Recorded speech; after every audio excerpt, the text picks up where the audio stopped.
ये आकाशवाणी रायपुर है। प्रादेशिक समाचार बुलेटिन के साथ मैं विभाष कुमार झा।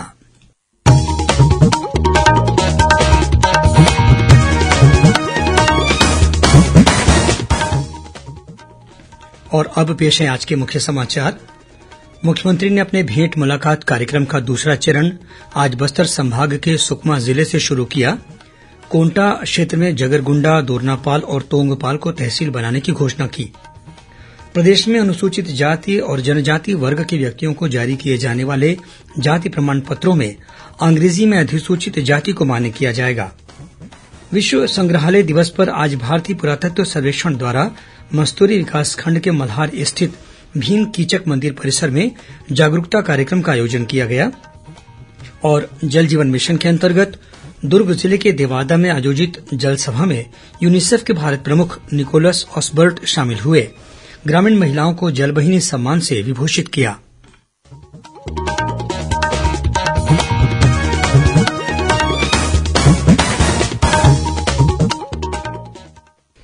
और अब समाचार विस्तार से। मुख्यमंत्री भूपेश बघेल ने अपने भेंट मुलाकात कार्यक्रम के दूसरे चरण में आज से बस्तर संभाग का दौरा शुरू किया है। आज मुख्यमंत्री ने सुकमा जिले के कोंटा और छिंदगढ़ में स्थानीय लोगों से मुलाकात की और उनकी समस्याओं तथा मांगों की जानकारी ली।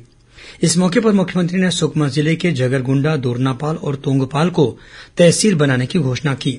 वहीं कोंटा विकास खंड के बंडागांव और जगरगुंडा के साथ ही छिंदगढ़ के कोकानार में विद्युत सब स्टेशन बनाने का ऐलान भी किया। श्री बघेल ने कोंटा सामुदायिक स्वास्थ्य केंद्र में डॉक्टर और चिकित्सा कर्मचारियों के निवास के लिए भवन निर्माण के साथ ही दुबा कोटा में खेल मैदान और एर्राबोर में मिनी स्टेडियम बनाने को मंजूरी दी। उन्होंने छत्तीसगढ़ की सीमा पर प्रदेश का द्वार बनाए जाने की घोषणा भी की। इसके अलावा छिंदगढ़ के कांजीपानी, गंजेना और गुम्बा में हाईस्कूल की स्वीकृति देने के साथ ही छिंदगढ़ में 50 बिस्तर की क्षमता वाले अस्पताल को खोलने की भी घोषणा की। अपने प्रवास के दौरान मुख्यमंत्री ने सुकमा जिले में 5 करोड़ रुपए की लागत से 100 देवगुड़ियों के जीर्णोद्धार का लोकार्पण किया। साथ ही 10 लाख रुपए की लागत से बनने वाली 2 देवगुड़ियों का भूमि पूजन भी किया। प्रदेश में अनुसूचित जाति और जनजाति वर्ग के व्यक्तियों को जारी किए जाने वाले जाति प्रमाण पत्रों में अंग्रेजी में अधिसूचित जाति को मान्य किया जाएगा। इस संबंध में बीते 1 मई को हुई मंत्रिपरिषद की बैठक में अनुसूचित जाति और जनजाति के व्यक्तियों को मात्रात्मक त्रुटि के कारण जाति प्रमाण पत्र प्राप्त करने में हो रही कठिनाइयों को दूर करने के उद्देश्य से निर्णय लिया गया था। मंत्रिपरिषद के इस निर्णय के परिपालन में सभी जिला कलेक्टरों को पत्र जारी कर दिया गया है। सामान्य प्रशासन विभाग द्वारा कलेक्टरों को भेजे गए पत्र में कहा गया है कि विभिन्न जातियों और समुदायों में हिन्दी में उच्चारणगत विभेद के कारण कुछ जातियों के जाति प्रमाण पत्र जारी नहीं हो पा रहे हैं। इस समस्या को दूर करने के लिए अंग्रेजी में अधिसूचित जाति को मान्य किया जाएगा। आज विश्व संग्रहालय दिवस है। इस मौके पर केंद्रीय संस्कृति मंत्रालय के अंतर्गत भारतीय पुरातत्व सर्वेक्षण के रायपुर परिक्षेत्र द्वारा मस्तूरी विकासखंड स्थित मल्हार के भीम कीचक मंदिर परिसर में जागरूकता कार्यक्रमों का आयोजन किया गया। कार्यक्रम के मुख्य अतिथि और राष्ट्रीय सेवा योजना के राज्य अधिकारी डॉक्टर समरेंद्र सिंह ने कहा कि राज्य के रूप में छत्तीसगढ़ भले ही नया है, लेकिन यहाँ की सांस्कृतिक जड़ें काफी गहरी और प्राचीन हैं। उन्होंने कहा कि मल्हार में आयोजित ये कार्यक्रम लोगों में पुरातत्व संबंधी स्थानों के प्रति जागरूकता लाने की दिशा में महत्वपूर्ण पहल साबित होगा। कार्यक्रम को संबोधित करते हुए भारतीय पुरातत्व सर्वेक्षण की अधीक्षण पुरातत्वविद डॉक्टर करबी साहा ने बताया कि केंद्रीय संस्कृति मंत्रालय द्वारा लोगों में पुरातत्व संग्रहालय के प्रति जागरूकता लाने के उद्देश्य से इन दिनों देश के विभिन्न स्थानों पर कार्यक्रम आयोजित किए जा रहे हैं। इसी कड़ी में मल्हार को भी चुना गया है। कार्यक्रम की अध्यक्षता भारतीय पुरातत्व सर्वेक्षण के सहायक पुरातत्वविद डॉक्टर नित्यानंद ने की। इस अवसर पर राष्ट्रीय सेवा योजना के कार्यकर्ताओं ने स्थानीय लोगों को इस मंदिर के पुरातत्व की जानकारी देने के लिए मंदिर और आसपास के क्षेत्रों में हेरिटेज वॉक यानी पैदल यात्रा की। इसमें भारतीय पुरातत्व सर्वेक्षण के अधिकारी भी शामिल हुए। हेरिटेज वॉक के बाद चित्रकला प्रतियोगिता भी आयोजित की गई। इस मौके पर युवा कलाकारों ने सांस्कृतिक कार्यक्रम भी प्रस्तुत किए। प्रदेश में नवोदित खिलाड़ियों में खेल के प्रति और अधिक रुचि पैदा करने तथा उन्हें ज्यादा से ज्यादा अवसर प्रदान करने के उद्देश्य से खेल प्रतियोगिता का आयोजन किया जाएगा। खेल और युवा कल्याण विभाग द्वारा इस प्रतियोगिता में विकासखंड और जिला स्तर पर सब जूनियर तथा जूनियर वर्ग में विभिन्न खेलों की स्पर्धाएं होंगी। बालक और बालिका दोनों वर्गों में होने वाली इस प्रतियोगिता में जीत हासिल करने वाले खिलाड़ियों को प्रोत्साहन के रूप में पारितोषिक तथा खेल सामग्री प्रदान की जाएगी। विकासखंड स्तर पर hockey, football, kabaddi, kho kho, cricket के साथ ही एथलेटिक्स, बैडमिंटन और कुश्ती की स्पर्धाएं होंगी। वहीं जिला स्तर पर hockey, football, kabaddi, kho kho, cricket सहित 2 छत्तीसगढ़ी पारंपरिक खेलों के मुकाबले होंगे। इनके अलावा एथलेटिक्स, बैडमिंटन और कुश्ती की स्पर्धाएं भी होंगी। जल जीवन मिशन के अंतर्गत दुर्ग जिले के देवादा में आज जल सभा का आयोजन किया गया। कार्यक्रम में यूनिसेफ के भारत प्रमुख निकोलस ऑसबर्ट ने कहा कि दुर्ग जिले में हुई आजादी की सफल क्रांति की तरह यहां के ग्रामीणों की जल क्रांति से जिले के हर घर तक शुद्ध पेयजल पहुंचाने का अभियान निश्चित रूप से सफल होगा। उन्होंने ग्रामीण महिलाओं के समूह को जल बहिनी सम्मान से विभूषित किया और सरपंच उर्वशी वर्मा को जलदूत की उपाधि प्रदान की। प्रादेशिक समाचार आप आकाशवाणी रायपुर से सुन रहे हैं।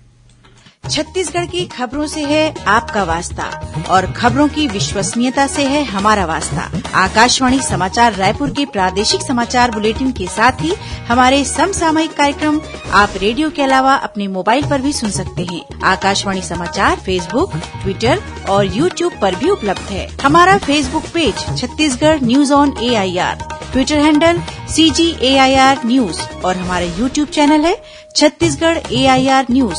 तो अब रेडियो के साथ ही आपके मोबाइल के जरिए भी हम पहुंच रहे हैं आप तक। छत्तीसगढ़ की हर खबर के लिए सुनते रहिए आकाशवाणी समाचार। और अब आगे बढ़ते हैं बाकी के समाचारों की ओर। प्रदेश में आगामी 27 मई से 7 दिनों का छत्तीसगढ़ फिल्म महोत्सव शुरू होने जा रहा है। रायपुर के प्रभात टॉकीज में आयोजित इस महोत्सव के दौरान 28 फिल्मों का निःशुल्क प्रदर्शन किया जाएगा।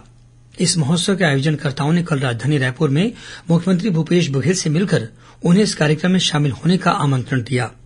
इस अवसर पर आयोजनकर्ताओं ने मुख्यमंत्री को स्मृति चिन्ह भेंट कर सम्मानित भी किया। छत्तीसगढ़ के पूर्व मुख्यमंत्री अजीत जोगी की पत्नी और कोटा विधायक डॉक्टर रेणु जोगी की कल देर शाम अचानक तबीयत बिगड़ने पर उन्हें तत्काल राजधानी रायपुर के एक निजी अस्पताल में भर्ती कराया गया है। जनता कांग्रेस छत्तीसगढ़ के अध्यक्ष अमित जोगी ने अपने ट्वीट संदेश में जानकारी देते हुए बताया कि उच्च रक्तचाप के कारण उनकी माता रेणु जोगी को राजधानी के निजी अस्पताल में ले जाया गया। डॉक्टरों के अनुसार फिलहाल रेणु जोगी की हालत स्थिर बताई जाती है। जांजगीर चांपा जिले के ओड़ेकेरा गांव के पास एक कार के पेड़ से टकरा जाने के कारण इसमें सवार 2 युवकों की मौके पर ही मौत हो गई। इन दोनों युवकों के शव को काफी मशक्कत के बाद कार से बाहर निकाला जा सका। इस दुर्घटना में एक अन्य युवक घायल भी हुआ है। उधर प्रयागराज से बिलासपुर आ रही यात्री बस के खैरा चपोरा गांव के पास अनियंत्रित होकर पलट जाने से 12 यात्री घायल हो गए। सभी घायलों को रतनपुर के एक अस्पताल में भर्ती कराया गया है। वहीं बेमेतरा जिले में जैतपुरी गांव के पास एक ट्रक की टक्कर से मोटरसाइकिल सवार 3 लोग घायल हो गए। इनमें से 2 की हालत गंभीर बताई जाती है। सभी घायलों को स्थानीय स्वास्थ्य केंद्र में भर्ती कराया गया है। और अब पेश है मौसम का हाल। प्रदेश में आगामी 24 घंटों के दौरान कुछ स्थानों पर हल्की बारिश होने या गरज चमक के साथ बौछारें पड़ने की संभावना है। वहीं बिलासपुर, कोरबा, मुंगेली, जांजगीर चांपा, कबीरधाम, बेमेतरा, राजनांदगांव, दुर्ग, रायपुर, बलौदाबाजार, महासमुंद, बालोद, धमतरी, कांकेर, कोंडागांव, नारायणपुर, दंतेवाड़ा और बस्तर तथा आसपास के जिलों में 1-2 स्थानों पर गरज चमक के साथ अंधड़ चलने की भी चेतावनी दी गई है। मौसम विभाग के अनुसार इस समय मध्यप्रदेश से तमिलनाडु तक और राजस्थान से असम तक द्रोणिका बनी हुई है। इसके प्रभाव से प्रदेश के विभिन्न जिलों में 1-2 स्थानों पर हल्की वर्षा होने या गरज चमक के साथ बौछारें पड़ने की संभावना है। बारिश के कारण प्रदेश के विभिन्न स्थानों पर अधिकतम तापमान में कमी आने की भी संभावना है। और अब कुछ खबरें संक्षेप में सुन लीजिए।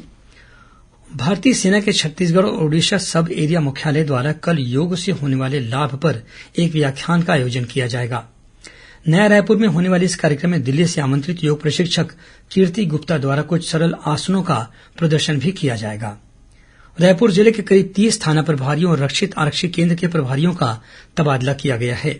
जिले के वरिष्ठ पुलिस अधीक्षक प्रशांत अग्रवाल ने तबादला आदेश जारी करते हुए इन सभी थानों में नए प्रभारियों की नियुक्ति भी कर दी है। बीजापुर जिले के बासागुड़ा और गंगालूर इलाकों में सुरक्षा बलों ने 1 लाख रुपए के इनामी माओवादी सहित 3 माओवादियों को गिरफ्तार किया है। इन माओवादियों पर विभिन्न हिंसक घटनाओं में शामिल रहने का आरोप है। कवर्धा में आयुष विभाग की सभी संस्थाओं द्वारा हर गुरुवार को 60 वर्ष से अधिक उम्र के लोगों के लिए सियान जतन क्लिनिक का आयोजन किया जाएगा।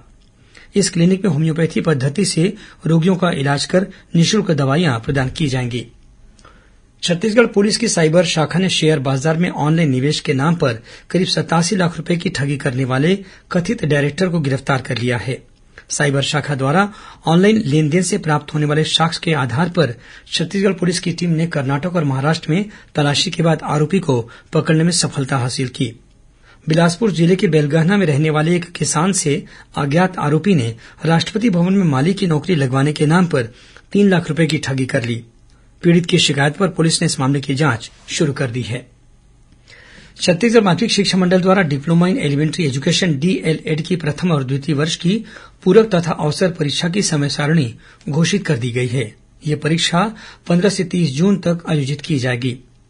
छत्तीसगढ़ माध्यमिक शिक्षा मंडल की हाईस्कूल और हायर सेकेंडरी पूरक तथा अवसर परीक्षा के ऑनलाइन आवेदन पत्र 31 मई तक जमा किए जा सकते हैं। वहीं विलंब शुल्क के साथ आवेदन जमा करने की अंतिम तिथि 7 जून है। छत्तीसगढ़ व्यावसायिक परीक्षा मंडल द्वारा नर्सिंग पाठ्यक्रमों में प्रवेश के लिए 19 जून और 3 जुलाई को परीक्षा ली जाएगी। महासमुंद जिले के बसना में तालाब में नहाने गई 15 वर्षीय बालिका की डूबने से मौत हो गई। वहीं 2 अन्य बच्चों को बचा लिया गया। बेमेतरा जिले के लावातरा गांव में तालाब में डूबने से 8 वर्षीय बालक की मौत हो गई। और कोरिया जिले के भलुआर गांव में चीतल का अवैध शिकार करने के मामले में एक आरोपी को गिरफ्तार कर जेल भेज दिया गया है। अंत में मुख्य समाचार एक बार फिर। मुख्यमंत्री ने अपने भेंट मुलाकात कार्यक्रम का दूसरा चरण आज बस्तर संभाग के सुकमा जिले से शुरू किया। कोंटा क्षेत्र में जगरगुंडा, दोरनापाल और तोंगपाल को तहसील बनाने की घोषणा की। प्रदेश में अनुसूचित जाति और जनजाति वर्ग के व्यक्तियों को जारी किए जाने वाले जाति प्रमाण पत्रों में अंग्रेजी में अधिसूचित जाति को मान्य किया जाएगा। विश्व संग्रहालय दिवस पर आज भारतीय पुरातत्व सर्वेक्षण द्वारा मस्तूरी विकासखंड के मल्हार स्थित भीम कीचक मंदिर परिसर में जागरूकता कार्यक्रम का आयोजन किया गया। और जल जीवन मिशन के अंतर्गत दुर्ग जिले के देवादा में आयोजित जल सभा में यूनिसेफ के भारत प्रमुख निकोलस ऑसबर्ट शामिल हुए।